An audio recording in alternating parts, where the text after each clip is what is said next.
Assalamualaikum. Waalaikumsalam, Dek. Masuk, Ki, Dek. Masuk. Oke, gitu, Ki. Ya, Kak. Terima kasih. Bagaimana kabarnya hari ini, Dek? Alhamdulillah baik, Kak. Tadi sebelum kelas ini, Ki, di ruang BK, belajar apa di kelas? Agama. Belajar agama. Siapa gurunya? Pak Reski. Apa sih? Seru, Ji, belajar agama tadi? Seru, Kak. Seru. Nah, begini. Tahu jika alasannya kakak panggil adik ke ruang BK? Tidak. Tidak. Nah, jadi kan begini. Kemarin kan kakak sempat berikan di angket KKPD di kelas TAM. Nah, dari hasil angket tahap itu ditemukan nih bahwa ternyata adik punya masalah sulit mengelola emosi. Nah, kan kemarin sempat Miki juga wawancara sama.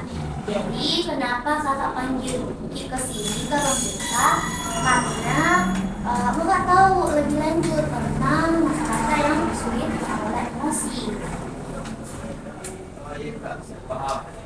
Jadi siap jadi deh untuk cerita kepada kakak lebih lanjut tentang masalah kak. Siap, Kak. Siap. Tapi sebelum itu harus kita tahu dalam layanan dan bimbingan dan konseling itu terdapat beberapa asas. Salah satunya asas kerahasiaan. Jadi apapun yang ada ungkapkan di sini, apapun yang ada ceritakan di sini tidak bakal keluar persebaran di orang-orang dan tidak bakal ditahu oleh orang-orang. Jadi tidak perlu ragu untuk mengungkapkan apapun itu yang ingin diceritakan, karena kakak jamin kakak tidak bakal tersebar ke orang-orang. Oh iya, Kak. Nah, karena di sini kakak hanya ingin mengetahui masalah adik tentang sulitnya adik mengelola emosi, jadi kakak ingin melakukan yang namanya konseling individual. Sebelumnya pernah Miki tidak dengar apa itu konseling individual? Belum juga, Kak, karena Kak juga dengar apa itu konseling. Oke, jadi tidak pernah kita tahu apa itu konseling individual. Nah, jadi konseling individual itu konseling yang dilakukan secara pribadi antara seorang konselor dan seorang konseling. Nah, seperti begini nih deh, yang jadi konselornya kakak, yang jadi konselingnya adik. Nah, dalam konseling individual itu fokus utamanya ada pada kebutuhan, masalah, dan pengalaman pribadi konseling secara eksklusif.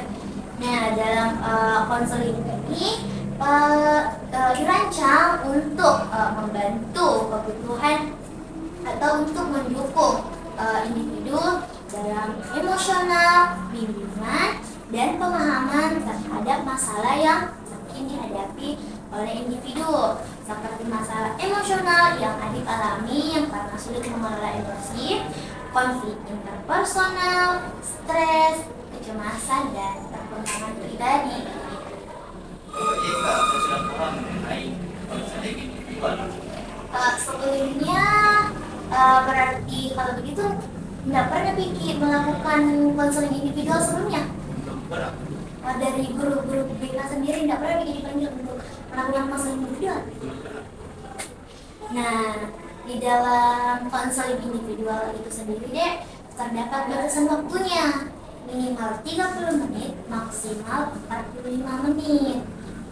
Baik, Kak. Oke, sebelum itu apakah posisi duduk tak sudah nyaman seperti ini atau mau bertukar atau ingin berpindah ke tempat lain? Bagus, Kak. Nyaman nih? Nyaman. Oke.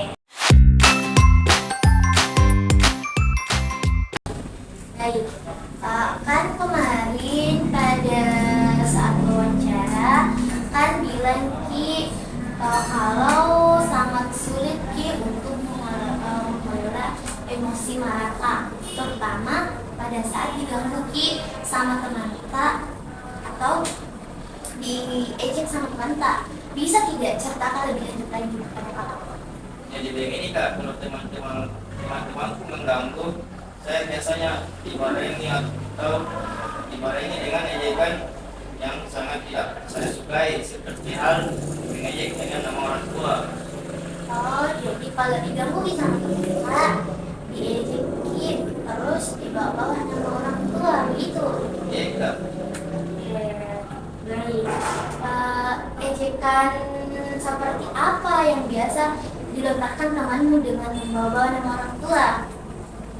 Mereka biasanya mengejek dengan membawa nama orang tua. Begitu. Diejeki bilang, oh anaknya ini gitu. Iya kak. Kapan sih terakhir kali Ki marah ke teman tak karena diganggu Ki atau diejek menyebut hal-hal sensitif seperti nama orang tua? Terakhir kali itu seminggu yang lalu. Seminggu lalu? Ya, teman-teman saya mengganggu dengan menyebut nama orang tua saya. Tidak tahu kenapa setiap mereka mengejek dengan nama orang tua saya kayak marah dan ingin membalasnya. Oh, kalau diejek Ki dengan nama orang tua, langsung Ki merasa marah dan langsung ingin membalas. Ya, Tadi kan cerita Ki juga kalau setiap teman tak mengganggu atau mengejek dengan membawa nama orang tua, langsung Ki marah. Nah, kalau boleh tahu, bagaimana perasaan marah itu muncul pada diri kita? rasanya peka kayak tiba-tiba kayak dada saya mendesak, tangan menggemetar, dan ada dorongan untuk membalas. Tapi saya tidak mau kalau teman-teman saya menganggap saya kasar. Jadi begitu, mau Ki membalas kepada teman-teman kita, tapi tidak mau Ki dianggap kalau kasar sama teman-teman tak begitu. Iya, seperti itu. Jadi selain Ki merasa marah, ada juga dorongan untuk mempertahankan diri dia. Seperti kan tadi menegaskan Ki bahwa supaya tidak direndahkan Ki sama teman-teman tak. Itu. Iya. Jadi ketika temanmu membicarakan hal seperti itu, kamu langsung merasa marah, lalu apa reaksimu setelah merasa marah? Apa yang kita lakukan? Biasanya langsung teriak atau enggak mendorong dengan mendesak, kadang juga membentak. Setelah itu saya lega sebentar, tapi setelah saya merasa menyesal sebenarnya saya malah malu pada diri saya sendiri. Kenapa saya harus sampai marah seperti itu? Ya, langsung diminum lagi dan malu karena bereaksi. Kenapa harus bereaksi seperti itu? Sebenarnya toh mengerti apa yang mengalami, dan mungkin perasaan yang mengalami itu pasti cukup berat gitu. Mungkin di satu sisi merasa Ki marah, tapi di satu sisi merasa Ki ada juga timbul malu dalam diri kita. Nah, bagaimana perasaan itu bisa mempengaruhi diri kita deh? Saya juga merasa khawatir karena saya tidak seharusnya marah seperti itu kak. Kadang-kadang saya khawatir dengan teman-teman saya berpikir saya orangnya kasar.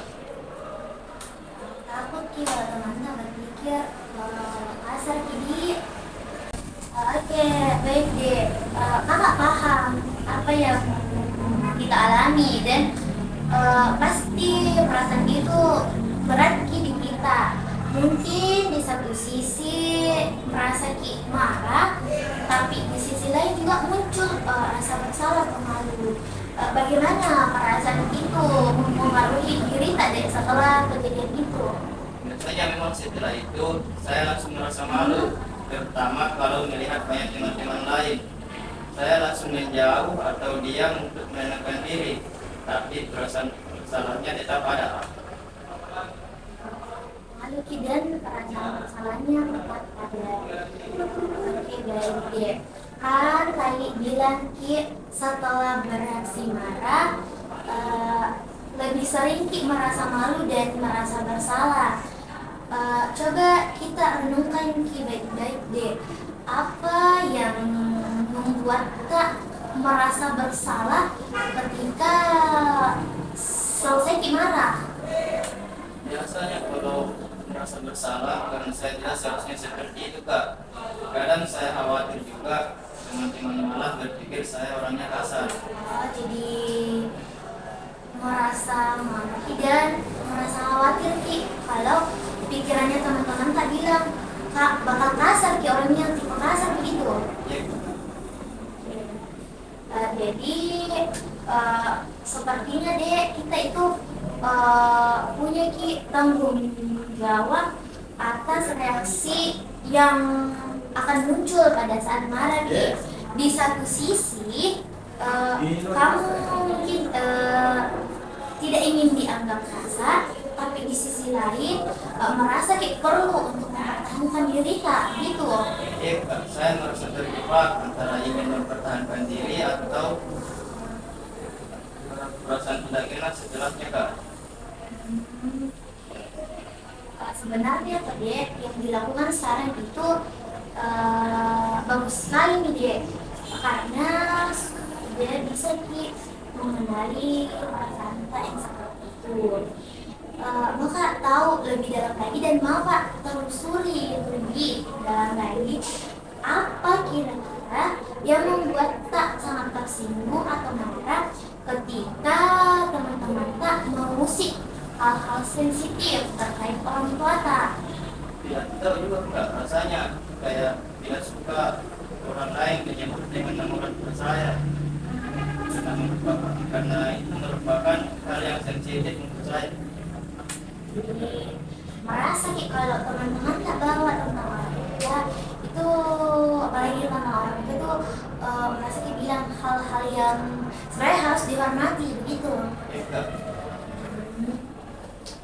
Nah tadi kan sebelumnya bilang Ki kalau marah Ki merasa Ki ada dorong kuat, tidak data, tangan tak sampai gemetar, dan ada desakan dalam diri kita untuk bereaksi gitu.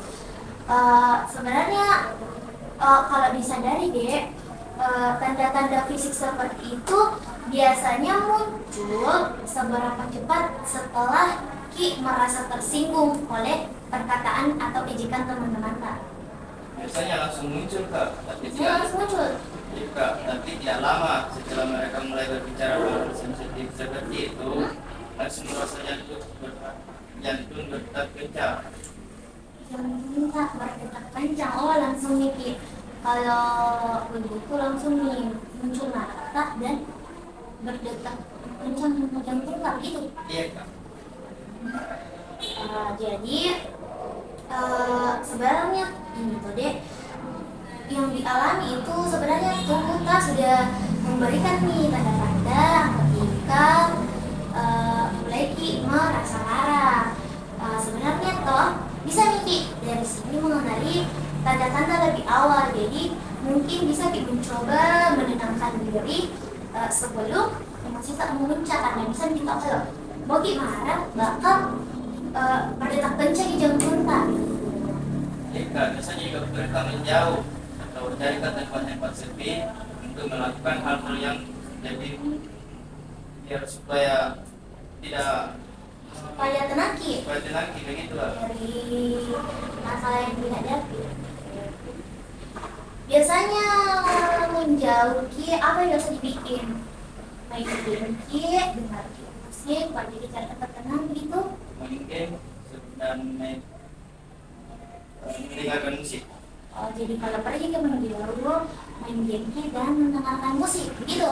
Ya kak, Selain pergi Ki menjauh atau main game, pernah Ki tidak mencoba cara lain untuk mengendalikan emosi marah tak? Misalnya dengan bicara baik-baik Ki ke teman tak, atau bilang Ki ke teman tak kalau sebenarnya kita tidak suka kalau diejek atau diganggu seperti itu. pernah juga, tapi kayak semakin menjadi jadi teman kalau ya baik. Kalau semakin bicara baik-baik, menurut teman-teman semakin menjadi begitu. Ya Kak. Jadi mereka mencoba hal itu dan mereka malah terus musik dan menjadi. Ada tidak cara lain yang pernah kita coba untuk menghadapi situasi seperti ini? Kadang juga saya bercanda balik, tapi malahan dia yang tersinggung. Kadang Ki merasa coba bercanda balik, tapi biasanya dia yang tersinggung dan kita juga biasa tetap tersinggung begitu. Iya Kak. Oke. Sebenarnya yang dilakukan ide usaha ini bagus sekali nih di usaha. Artinya dengan begini usaha berarti betul-betul sadar Ki bahwa mau Ki belajar untuk mengendalikan emosi kita. Dari cara-cara yang kita sebutkan tadi, menurut Tak mana yang paling efektif yang bisa membantu Tak dalam mengendalikan emosi? Yang paling membantu itu sepertinya mencari tempat yang sepi, yang tenang. Jadi kalau menurut Tak dengan yang dapat membantu Tak itu mengelola emosi dengan tadi mencari tempat tenang gitu. Ya Kak. Selain Ki merasa marah toh dan tadi kakak lihat juga cenderung Ki menyimpan kesulitan untuk mengungkapkan perasaan kita itu ke teman-teman Tak. Apa sih yang biasanya membuat Ki sulit deh untuk mengungkapkan atau berbicara tentang kepada teman-teman Tak tentang masalah yang dihadapi kalau tidak suka Ki diganggu? Kadang juga saya merasa Kak, kalau saya cerita atau mengungkapkan perasaan saya, mungkin mereka tidak paham dan mengerti, malah akan menganggap itu saya lemah atau saya terlalu serius. Jadi tidak mengungkapkan kita teman-teman karena takut Ki dianggap lemah atau terlalu serius sama hal-hal seperti itu, begitu.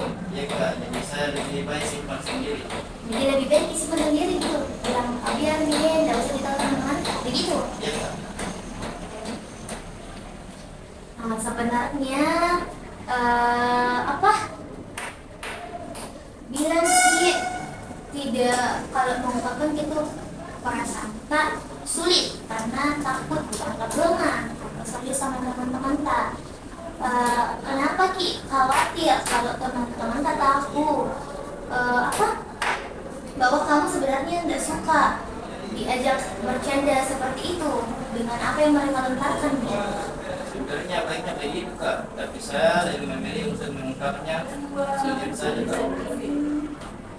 Tapi lebih sering Ki khawatir kalau mereka tahu kalau tersinggung Ki dan bakal takut Ki untuk diejek secara terus-terusan gitu. Jadi kekhawatiran ini yang ada pada diri kita ini bereaksi lebih negatif yang menurut Kakak itu yang dikhawatirkan itu sebenarnya hal yang sangat wajar Kide. Merasa bisa seperti itu sebenarnya hal yang sangat wajar. Tapi menurutmu apakah ada kemungkinan bahwa sebagian dari teman itu tidak tahu bahwa sebenarnya kau tidak suka diajak bercanda seperti itu atau diajak seperti itu? Kadang juga saya khawatir Kak, kalau mereka tahu saya tersinggung, malah bakal tambah mengejek lebih keras. Hanya saya ngejek mereka. Jadi khawatir dia seperti itu. Tapi tahu Ki tidak? Bisa sebenarnya ada teman Tak yang tidak tahu kalau diajak Ki bercanda seperti itu, dia tidak tahu kalau ternyata kau tidak suka. Mungkin sih Kak, tapi saya tetap merasa takut kalau mereka jadi makin mengejek. Oh jadi tetap Ki merasa khawatir tidak sama apa dan merasa takut sama pikirannya teman-teman Tak bakal dikira Ki bilang kasar lah, terlalu sensitif lah. paham nih kakak sama apa yang dirasakan. Mungkin waktu konseling kita sudah berakhir, dek, bagaimana kalau konseling kita dilanjutkan di minggu depan saja, dek, di hari hijab yang sama pula, karena kakak masih ingin mengetahui lebih lanjut tentang masalahnya adik, dan kakak akan kasihkan teknik-teknik yang bisa adik terapkan, yang mampu adik terapkan untuk mengelola emosinya adik. Jadi bisa tidak kita sepakat untuk bertemu minggu depan di hari hijab yang sama? Bisa ya? Bisa. Kalau begitu, makasih Dek karena sudah mau ke orang BK memberikan bulan kakak dan ingin bercerita tentang masalahnya adik. Jadi kita bertemu minggu depan di ruangan ini dan di jam yang ini ya, Dek. Terima kasih. Ya, mungkin bisa ngisi kembali ke kelas. Terima kasih, Dek. Terima kasih, Kak.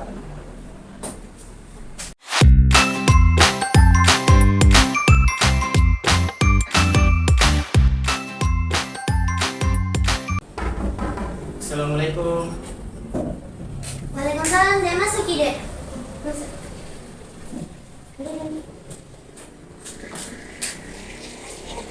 Gimana kabarmu hari ini? Baik, Kak. Baik. Baik. Nadi belajar apa lagi di kelas? PKN. PKN. Siapa gurunya? Bu Habibah. Bu Habibah. Baik, Bu Habibah mengajar ini hari lagi. Baik. Baik. Baik, Ji. Oke. Kan minggu lalu sudah nih bertemu toh di pertemuan pertama bahas tentang masalah yang sulit mengendalikan emosi, bahas kenapa yang paling sulit itu dikendalikan kalau diejeki sama teman, apalagi bawa-bawa orang tua toh. Minggu lalu itu pembahasan toh. Nah, dari cerita kakak bisa tangkap di bawah situasi tadi mana teman-teman kamu mengganggu, apalagi dengan membawa hal-hal sensitif seperti nama orang tua itu bisa memancing emosi atau. Nah, mau pahami lebih dalam lagi deh. Menurutmu kenapa ejekan seperti membawa-bawa nama orang tua itu dibawa emosi sekali, diambil hati sekali, kenapa?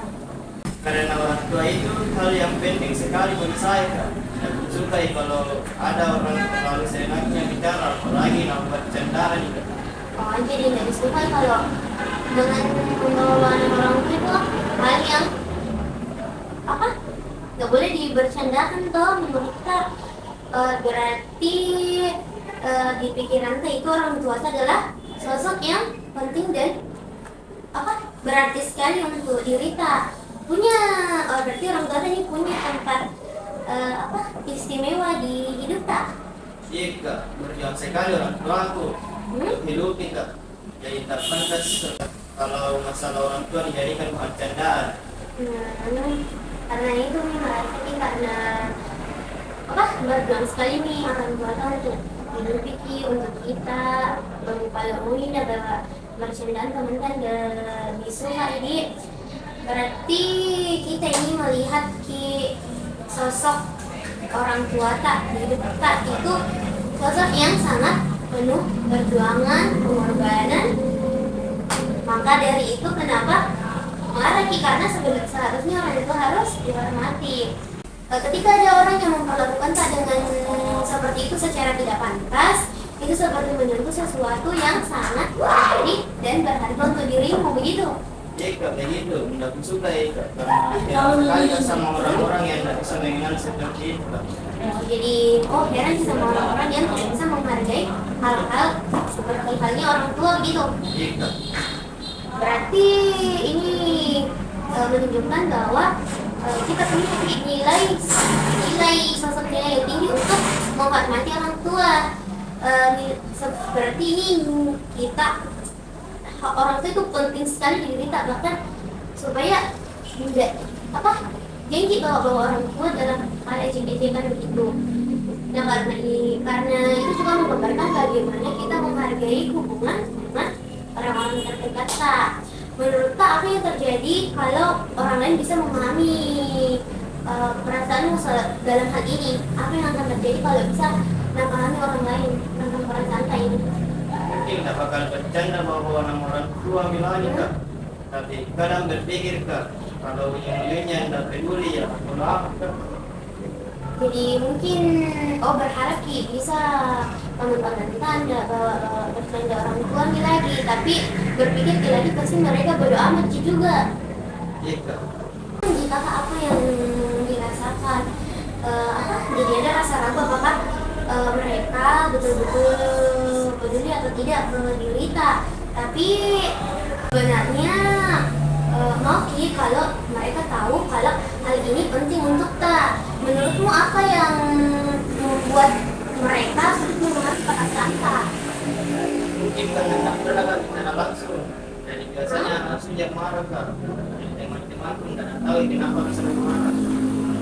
Nggak pernah Ki bicara langsung ke teman-teman tak. Jadi teman-teman tak nggak tahu kenapa Ki bisa marah. Oke. Jadi ketika marah Ki itu seperti cara tak menunjukkan bahwa kamu tidak suka dengan apa yang mereka lakukan begitu. Begitu. Iya kak. Tapi karena tidak dijelaskan, mereka mungkin tidak mungkin tidak tahu reaksi marahmu. Apa alasan marahmu sebenarnya? Karena kita tidak jelaskan begitu. Kadang dia juga berpikir kak, mungkin kalau aku jelaskan nih bakalan mengerti. Tapi takut kak bilang ke mereka, malah tambah naik ke nanti. Aku dibilang ke mereka karena aku malah tambah diejek begitu. Iya kak. Soalnya itu bukan ketakutan kayak itu, ketakutan hal umum yang biasa. Bahkan kakak sendiri biasa rasakan hal seperti itu. Nah, khawatir Ki kalau mereka tahu kalau tersinggung Ki, mereka kan memanfaatkan itu untuk tambah lebih ejek Ki, untuk tambah ganggu Ki, untuk tambah lebih mau sih Ki lebih jauh. Tapi kakak juga lihat ada keinginan dari diri kita untuk untuk mencoba menyampaikan perasaan itu ke teman tak.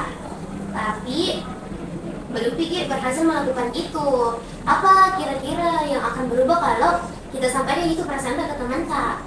Mungkin bakalan lebih tenang terasa. Jadi marah-marah nih, lagi bikin. Jadi mungkin bakal tenang lagi dirasa. Jadi bukan marah-marah kok jadi bikin. Nah sebenarnya betul sekali nih Dek. Dengan menyampaikan nanti perasaan itu mungkin akan merasa lebih lega Ki, karena teman tak tahu nih kenapa marah Ki, apa yang dirasakan. Nah, kakak juga lihat tuh kita sebenarnya sudah punya kesadaran yang tinggi soal bagaimana reaksi marah itu mempengaruhi diri kita sendiri, punya kesadaran bahwa reaksi marah itu bisa berpengaruh sekali. Tadi bilang Ki juga setelah marah sedikit di pertemuan lalu bilang Ki kalau setelah Ki marah sedikit merasa bersalah dan malu. Coba ceritakan nih lagi soal perasaan marah soal perasaan malu setelah marah. Biasanya tuh setelah marah kak, ketika terus sih kak, malah kak terasa. Jadi terlihat kasar ke depannya teman-temanku. Oh jadi malu dirasa karena takutnya terlihat kasar di depannya teman-teman kak. Tidak. Jadi di satu sisi merasa Ki mau Ki bereaksi untuk mempertahankan diri kita supaya tidak naik lagi, tapi di satu sisi mau Ki bilang nggak mau nggak dianggap kasar sama temanku begitu. Iya kak, merasa tidak mau kak kalau mereka ngejek seperti itu terus bawa nama orang tuaku. Tapi tidak mau kak juga kalau menganggap kasar kak, kalau langsung ke marah atau memukul. Oh jadi begitu perasaan tak. Di satu sisi mungkin melindungi diri dari ejekannya teman-teman tak, tapi di sisi lain mungkin juga jaga diri tak sebagai orang yang tidak bisa mengendalikan emosi. Sebenarnya kok tantangan besar memang untuk diri tak, karena memang masalah itu sulit mengendalikan emosi gitu. Iya kak. Nah kemarin di konseling pertama juga bilang Ki Dek kalau ketika marah Ki sering Ki bereaksi dengan teriakan dan tindakan fisik toh. Nah menurut tak apa yang mendorong tak itu untuk bereaksi seperti itu? Kalian tidak bisa tahan diri itu kak, langsung kak meledak biasanya. Kalian tidak mau kak kalau dilemahkan sama teman-temanku yang biasa diejek dengan senangnya.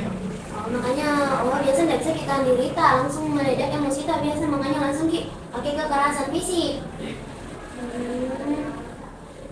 Jadi saat merasa ada teman tak yang coba ejek itu membuat tak ingin menunjukkan bahwa kita tidak mau kak diperlakukan seperti itu. Rasanya seperti rasa spontan untuk mempertahankan harga diri tapi gitu.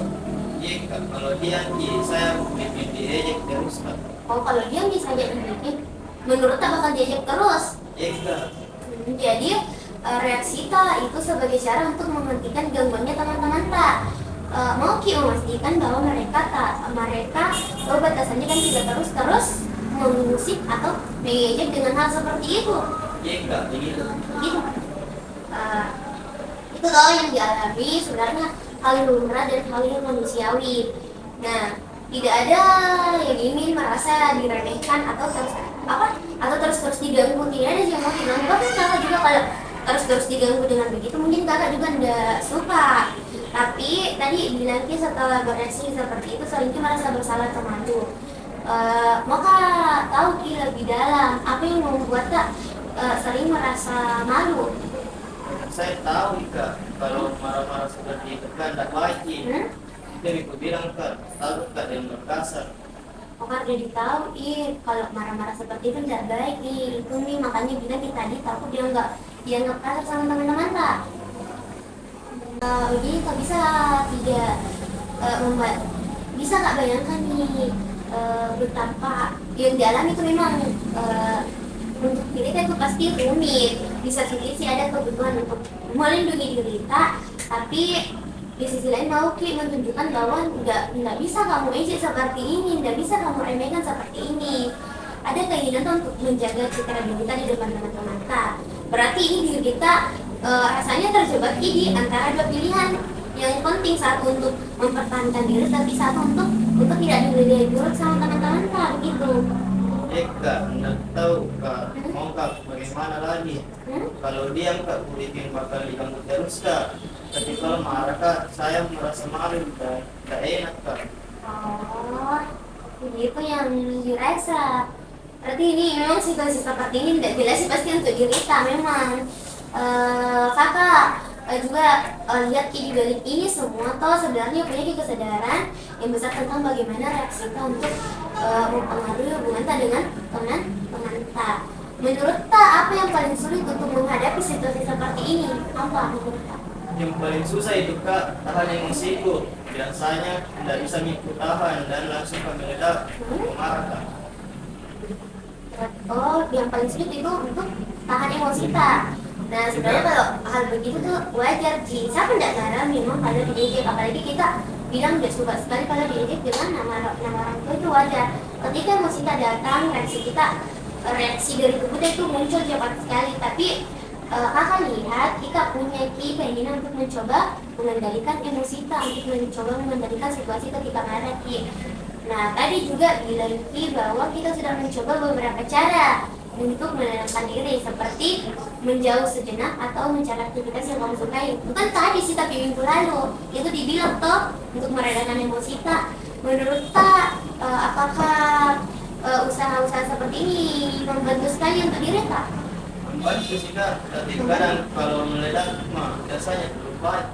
Membantu sih, tapi kalau meledak mimpi biasanya dilupai. Iya kak. Oke, baik.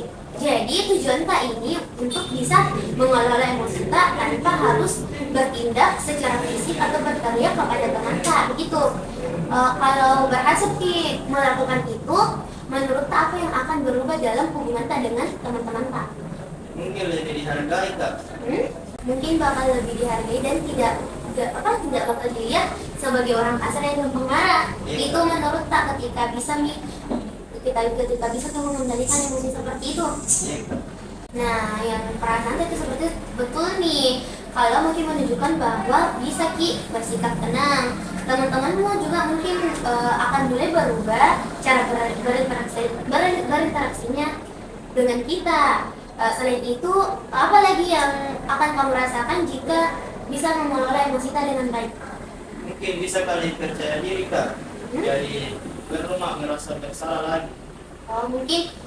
Jadi kalau bisa yang bisa dirasakan itu menurut Kak, kalau bisa mengendalikan emosi kita bisa lebih percaya diri, jadi tidak perlu merasa bersalah lagi untuk marah-marah gitu.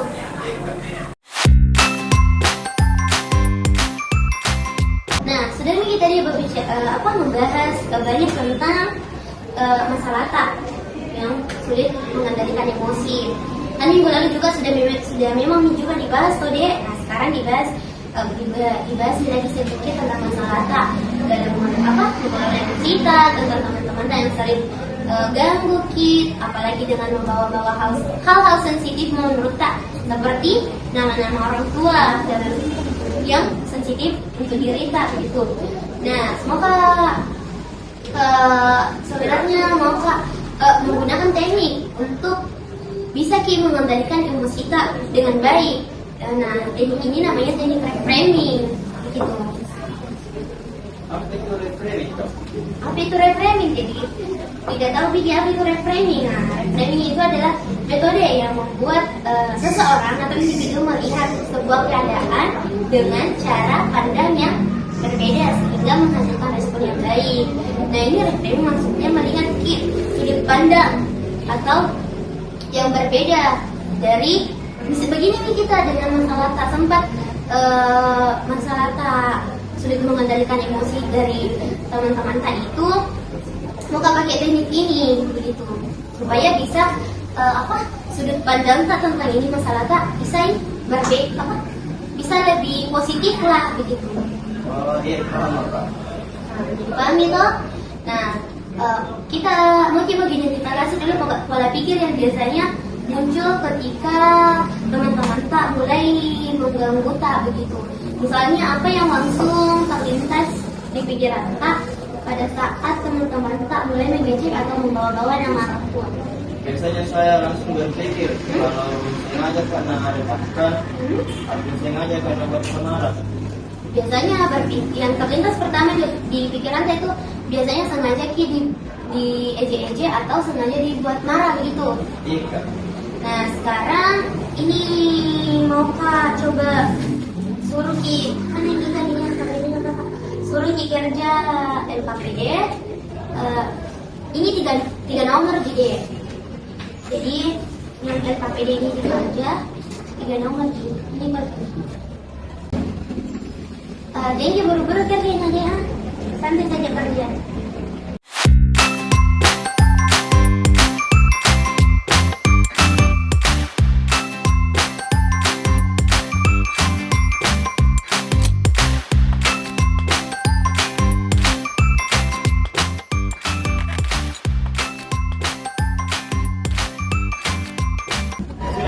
Sudah banyak.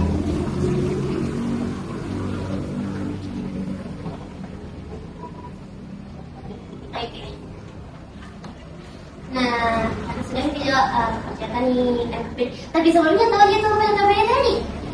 Apa LKPD? Daripada kerja Asal tadi tadi tahu gitu. Nah, selanjutnya itu kakak mau tahu bagaimana kenapa kita merasa terganggu ketika teman-teman tak bercanda dengan cara yang menurut kita tidak pantas, terutama jika itu menyangkut dengan orang tua.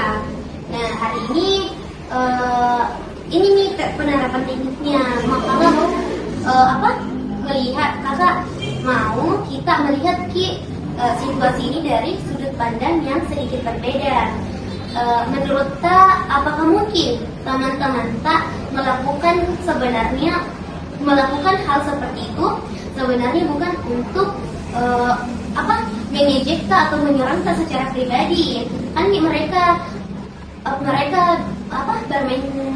bercanda dengan hal-hal orang tua toh, menurut tak itu sebenarnya teman-teman itu tidak mau untuk mengejek atau menyerang secara pribadi. Mereka hanya mau bercanda atau mencoba mendekatkan diri ke kita atau menarik perhatian tak. Mungkin begitu jika, tapi caranya mereka salah. Keterlaluan juga kan. Mungkin begitu sih, tapi caranya mereka salah, terlalu kota-kota kalau bawa-bawa nama orang tua. Nah sebenarnya pendapat saya ini setuju deh, sepakat juga setuju sih. Caranya mereka mungkin tidak tepat dan tidak menghormati perasaan tak. Tapi kalau coba dipikirkan, apakah mereka tahu tidak bahwa topik seperti orang tua itu sebenarnya sangat sensitif untuk diri tak? Nggak tahu nih kak, karena saya juga tidak pernah bilang ke mereka kalau tak suka bilang kalau dikasih begitu. Oh, berarti kita tidak pernah dibilang pertama-tama kalau memang kita tidak suka kalau dikasih seperti itu diajak dengan nama orang tua. Jadi bisa jadi mereka hanya bercanda tanpa memahami bahwa kalau kita tersinggung akan hal itu. Iya, mungkin mereka tidak mengerti kalau saya tidak suka dikasih begitu kak. Jadi mungkin mereka tidak mengerti kalau kita dikasih kalau kita tidak suka dilakukan seperti itu. Nah bagus sekali nih deh, dengan ini bisa kita menyadari, bisa kita melihat situasi bahwa mungkin niat mereka tidak seburuk apa yang kita bayangkan. Makanya tadi itu aku bilang, maukah ajak kita untuk berpikir pada situasi yang berbeda. Nah mereka hanya tidak tahu batasannya karena kita tidak pernah bilang kalau kita tidak suka diejek dengan membawa nama-nama orang tua. Coba berpikir kalau mungkin mereka tidak, kalau berpikir mungkin mereka tidak bermaksud buruk untuk diri kita, tetapi mereka hanya tidak tahu kalau kita merasa terganggu. Masuk akal tidak menurut tak itu? Iya tidak, masuk akal. Iya pak, masuk akal juga kalau memang mereka tidak mau mengganggu, tapi karena tidak ada tahu kalau mengganggu bukan yang termasuk untuk mau kita buat marah, mau saja mendekatkan diri, tapi dengan cara-cara membawa nama orang tua itu sebenarnya tidak diketahui kalau memang hal sensitif untuk diri kita itu, tapi kita yang tidak pernah mengungkapkan. Nah kalau ada di situasi di mana teman-teman tak ngeganggu kita lagi, coba ingati hal ini kalau berpikir bahwa mereka sebenarnya tidak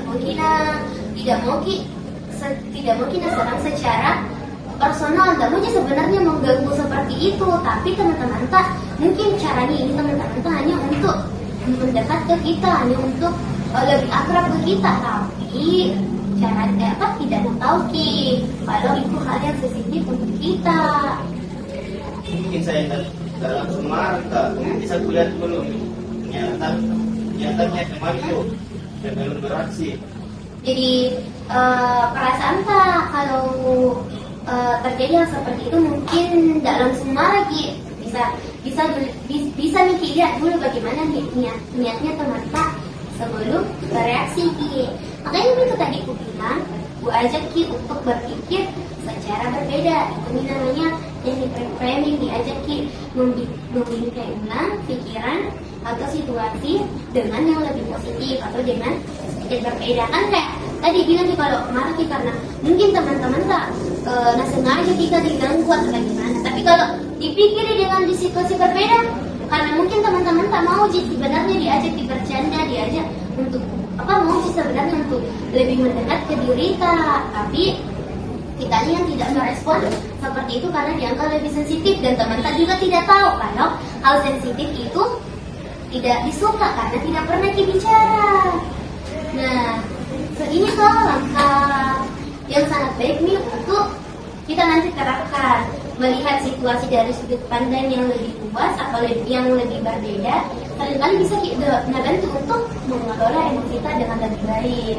Nah, sekarang kakak mau ajak kita untuk membayangkan sebuah skenario. Nah, maka ajak kita untuk membayangkan sebuah skenario. Misal teman-teman tak bercanda lagi dan mengatakan sesuatu yang buat kita kesal. Kalau kali ini kamu mencoba berpikir kalau mereka tidak bermaksud buruk, apa yang kita akan lakukan dibanding sebelumnya? Mungkin bisa coba bilang ke teman-teman bukan daripada langsung marah, bisa langsung Bisa nggak bilang ke mereka kalau tidak suka kak dibercandai seperti itu? Jadi mungkin kalau ada di situasi itu lagi, mungkin bisa coba langsung bicara ke teman tak kalau tidak suka dibercandai begitu. Jadi tidak harus langsung marah-marah lagi begitu.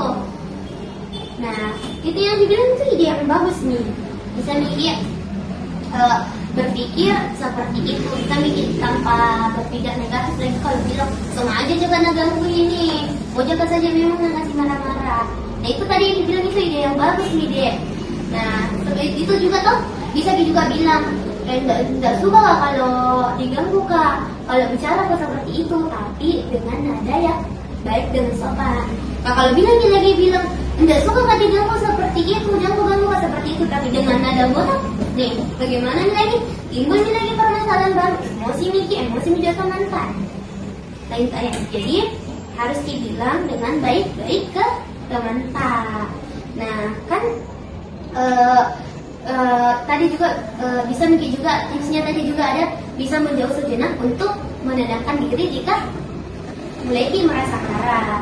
Nah kan tadi sudah mikir membayangkan respon yang lebih positif. Nah selain itu ada hal lain tidak yang bisa kamu lakukan untuk menenangkan diri kalau mulai merasa terganggu? Biasanya juga pergi menjauh. Pergi menjauh seperti yang dibilang sebelumnya. Pertemuan pertama pergi menjauh menenangkan diri. Di pertemuan pertama apa dibilang? Pergi menjauh menenangkan diri, main game, mendengarkan musik. Oke. Nah itu hal yang wajar ya. Berarti punya mikir cara yang baik untuk untuk menenangkan diri kita. Nah kalau digabungkan ini, kalau kita gabungkan ini, coba berpikir bahwa mungkin mereka tidak bermaksud buruk. Menurutmu apakah itu akan membantu? Iya, mungkin jadi lebih tenang kak dan tidak langsung marah. Jadi kalau bisa digabungkan di situasi seperti ini, mungkin akan lebih tenang dan tidak gampang marah. Iya. Oke. Nah, berarti kita tidak tadi ini tukar bercerita. Lumayan. Lumayan lama nih. Berarti mau nih berakhir sesi konseling tak.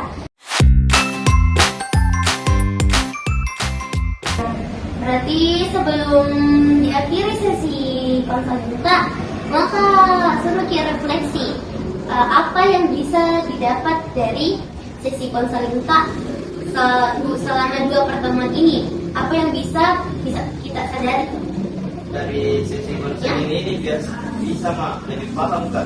Kalau temanku mungkin kamu kan cuma mau ngajak kak bercanda dan untuk kenal lebih dekat dengan saya. Nah kalau memang saya tidak suka sama canda temanku, mungkin lebih baik bilang kak kalau memang saya tidak suka ya kak.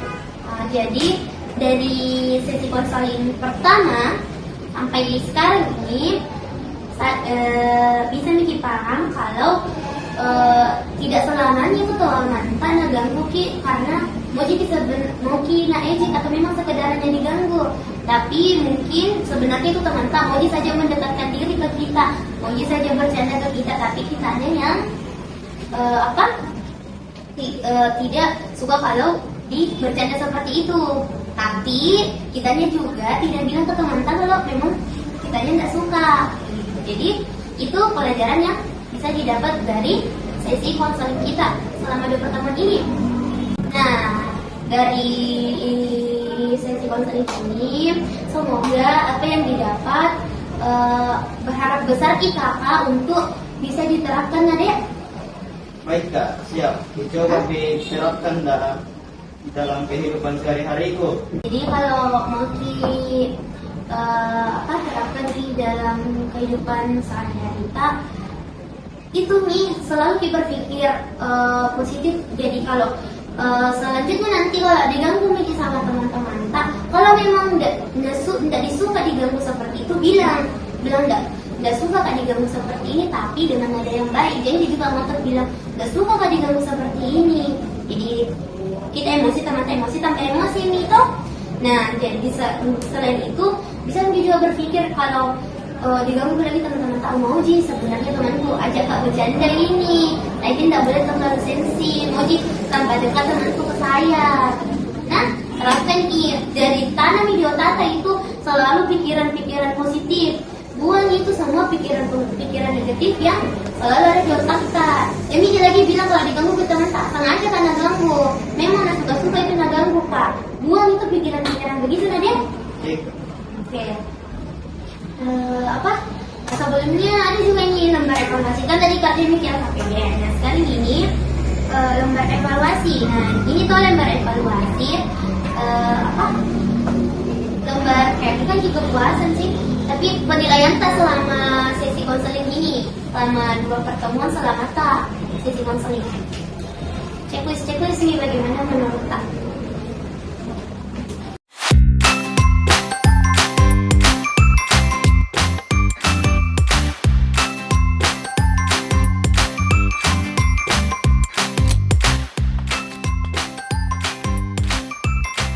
Sudah.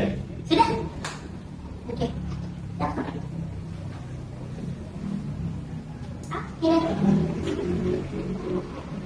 Biar KPD ini sama data evaluasi mau kan karena setelah dilaksanakan nih sesi konseling dari tahap awal bukan tahap awal sih tahap pertama sama sekarang mau kakak berterima kasih kepada kita deh karena sudah mau penuhi bagiannya kakak selama 2 pertemuan sesi konseling ini sudah mau datang ke ruang konseling, sudah mau terbuka, sudah mau bertukar cerita, sudah mau ceritakan masalahnya ke kakak, sudah mau berubah untuk selalu berpikir positif kepada teman kita.